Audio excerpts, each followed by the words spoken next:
পরিবার বর্গ যদি শুনতে না চায়, না আমি জেনা করবো, না আমি গান শুনবো, না আমি মদ খাবই, হ্যাঁ, না আমি এইটা করবো ওইটা করবো, যদি আপনি বুঝে থাকেন যে আপনার কথাটা হক, শাসন করে হলেও তো তাকে বারণ করতে হবে।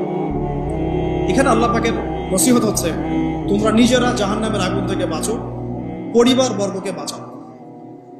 কোন জাহান্নাম থেকে বাঁচবে? আলাইহা মালাইকাতুন গিলাযুন শিদাদ, যেই জাহান্নামে কঠিন কঠিন মনের ফেরেশতারা আছে, পাষাণ মনের ফেরেশতা।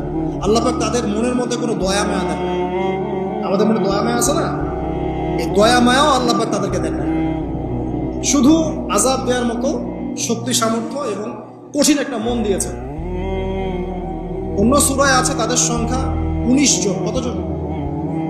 19 জন, মানে তারা দায়িত্বশীল। বাকি আর যে কত হাজার লক্ষ কোটি আছে আল্লাহ ভালো। আলাইহা 19 আল্লাহ পাক বলেছেন।